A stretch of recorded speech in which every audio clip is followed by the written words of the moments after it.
Bismillahirrahmanirrahim. Assalamualaikum warahmatullahi wabarakatuh. Alhamdulillahirrabbilalamin. Assalatu wassalamu ala asyrafil anbiya'i wal mursalin Sayyidina wa maulana Muhammadin wa ala alihi wa sahbihi ajma'in, amma ba'du. Anak-anakku semuanya yang mudah-mudahan dirahmati oleh Allah subhanahu wa ta'ala, mari kita bersyukur kepada Allah yang mana kita semuanya insya Allah pada saat ini masih diberi kesehatan, masih diberi kesempatan, banyak kenikmatan yang diberikan oleh Allah Subhanahu wa taala sehingga kita tidak bisa menghitung-hitungnya. Oleh karena itu, mari kita banyak-banyak bersyukur kepada Allah Subhanahu wa taala. Salawat dan salam semoga tetap tercurah kepada suri teladan seluruh umat manusia, Rasulullah Muhammad sallallahu alaihi wasallam, kepada keluarga beliau, kepada para sahabat beliau, dan orang-orang yang mengikuti Rasulullah sallallahu alaihi wasallam hingga hari akhir nanti.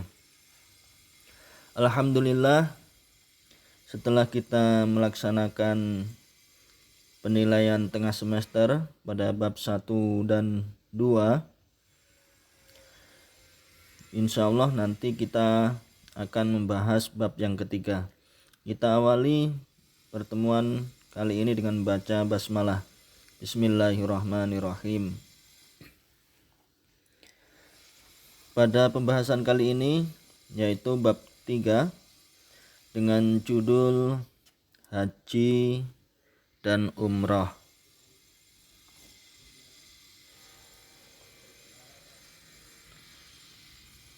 Sebelum melanjutkan pada pembahasan materi,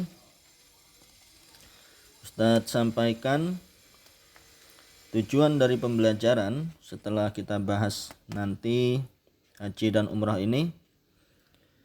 Anak-anakku dapat menjelaskan pengertian dan hukum haji serta umrah dengan benar, menjelaskan ketentuan-ketentuan ibadah haji dan umrah dengan benar, menjelaskan urutan tata cara ibadah haji dan umrah dengan benar, dan mempraktikkan tata cara ibadah haji dan umrah dengan benar. Sebagai awalan, ada muqaddimah.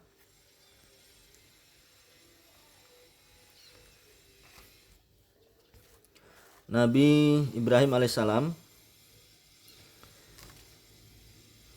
setelah selesai memperbarui bangunan Ka'bah, Baitullah, Allah Subhanahu wa taala memerintahkannya untuk mengundang umat manusia untuk beribadah haji. Nabi Ibrahim pun naik ke sebuah bukit dan menyampaikan panggilan itu.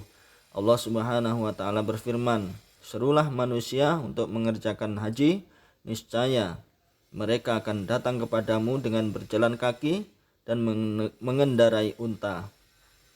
Mereka akan datang dari segenap penjuru yang jauh." Quran surah Al-Had ayat 27. Jadi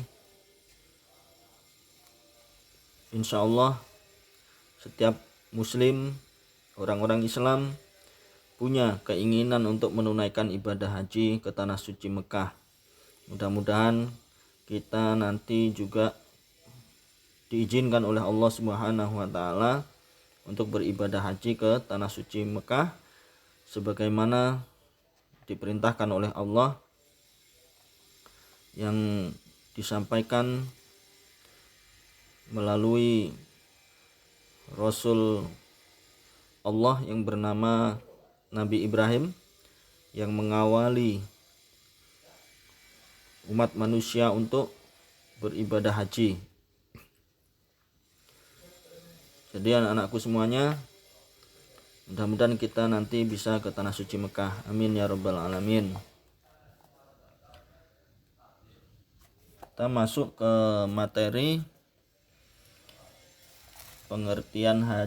pengertian, hukum dan keutamaan ibadah haji. Haji dalam bahasa Arab artinya menyengaja atau menuju.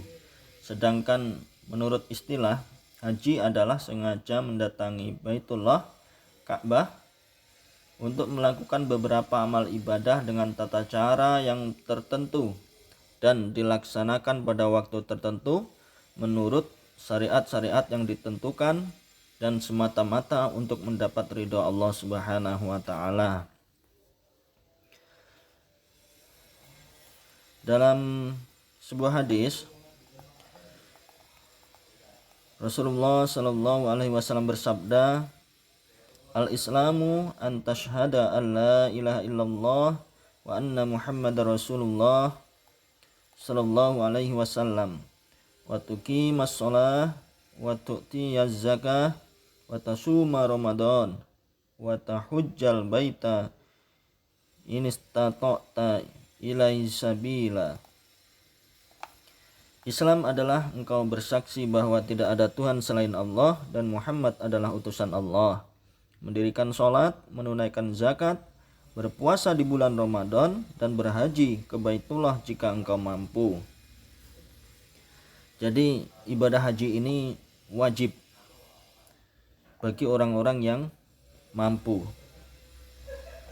Dan banyak sekali orang-orang yang mampu itu sudah melaksanakan ibadah haji ke Tanah Suci Mekah. Ustadz yakin kalian semuanya juga ingin menunaikan ibadah haji ke Tanah Suci Mekah, dan mungkin sudah ada yang pernah ke sana untuk menunaikan ibadah haji maupun umrah. Anak-anakku semuanya, ibadah haji itu memiliki keutamaan yang sangat luar biasa, yang sangat besar sekali. Jadi orang-orang yang melaksanakan ibadah haji itu yang pertama akan memiliki amal ibadah yang sangat utama. Jadi pahalanya sangat besar sekali beribadah haji ini, karena ibadah haji itu menggunakan banyak. Yang pertama, fisik kita, tenaga kita itu harus kuat. Nanti di sana di Tanah Suci Mekah itu dalam beribadah itu memerlukan kekuatan fisik. Kita jaga kesehatan. Jadi orang-orang yang lemah fisiknya atau orang-orang yang sakit maka akan kesusahan untuk melaksanakan ibadah haji. Amal yang sangat besar sekali pahalanya. Kemudian yang kedua, haji itu termasuk jihad di jalan Allah Subhanahu wa taala. Kita mengeluarkan harta dan tenaga kita tadi, maka dinilai jihad di jalan Allah. Kita mengeluarkan tidak sedikit biaya untuk berangkat melaksanakan ibadah haji. Kalau kita ikhlas melaksanakannya, maka pahala akan diberikan oleh Allah kepada kita. Keutamaan yang ketiga ialah menghapus dosa-dosa. Orang yang melaksanakan ibadah haji dengan keikhlasan yang penuh, maka dosa-dosanya akan diampuni. Dosa-dosanya akan diampuni oleh Allah Subhanahu wa taala.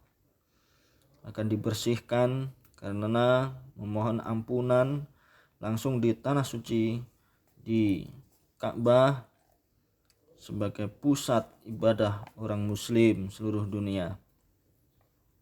Keutamaan yang keempat ialah bagi orang-orang yang mendapatkan haji yang sempurna, haji mabrur, haji yang diterima oleh Allah Subhanahu wa taala ibadahnya, maka akan mendapatkan balasan surga dari Allah Subhanahu wa taala. Tidak ada balasan lain kecuali adalah balasan surga. Kemudian yang kelima, orang yang melaksanakan haji merupakan tamu Allah Subhanahu wa taala. Karena sangat istimewanya Makkah Al-Mukarramah itu, maka kita sebagai tamu Allah Subhanahu wa taala jika kita melaksanakan ibadah haji. Jadi masih banyak lagi keutamaan-keutamaan yang diberikan kepada orang-orang yang melaksanakan ibadah haji. Dan insya Allah kalau kita bisa melaksanakan ibadah haji, mudah-mudahan nanti kita bisa melaksanakannya dengan keikhlasan, supaya kita tidak sia-sia ibadah haji kita. Karena banyak sekali ibadah-ibadah yang kita laksanakan dengan baik, akan tetapi kita hanya mendapatkan kesia-siaannya. Contohnya, apabila kita melaksanakan ibadah, akan tetapi kita punya rasa kesombongan, punya rasa pamer, ria dengan ibadah yang kita lakukan, maka hal itu akan membuat amal ibadah kita tidak diterima oleh Allah Subhanahu wa taala. Karena memang menjaga amal ibadah ini sangat berat sekali. Mungkin sekarang kita jaga amal ibadah kita supaya tidak dilihat orang lain, tapi di lain waktu mungkin kita punya perasaan ingin mengungkapkan ibadah yang kita lakukan. Kita ceritakan amal ibadah kita itu kepada orang lain dengan harapan orang lain bisa memuji kita karena kita sudah bisa melaksanakannya. Nah, di saat itulah maka kita merasa riya dan amal ibadah kita tidak diterima oleh Allah Subhanahu wa taala. Oleh karena itu, marilah anak-anakku semuanya, mulai saat ini kita beribadah ikhlas karena Allah Subhanahu wa taala. Jangan sampai kita beribadah karena orang lain. Jangan juga karena ustadz. Ibadah kita sholat rajin, baca Al-Quran rajin. Jangan sampai karena ustadz yang menyuruh. Tidak. Itu semuanya adalah perintah Allah Subhanahu wa taala. Ustadz hanya sebagai perantara, hanya menyampaikan bahwa inilah ajaran Islam yang diajarkan oleh Allah dan Rasul-Nya. Ustadz hanya menyampaikan, dan mudah-mudahan kita bisa melaksanakannya.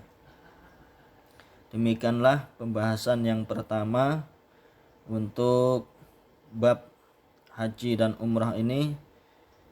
Insya Allah nanti kita lanjutkan pada pembahasan yang berikutnya tentang ketentuan-ketentuan ibadah haji. Kurang lebihnya mohon maaf, kebenaran hanya milik Allah, kekurangan dari Ustadz pribadi. Kita akhiri dengan membaca doa kafaratul majelis dan hamdalah. Subhanakallahumma wa bihamdika asyhadu an la ilaha illa anta astaghfiruka wa atubu ilaik. Walhamdulillahirabbil alamin. Wassalamualaikum warahmatullahi wabarakatuh.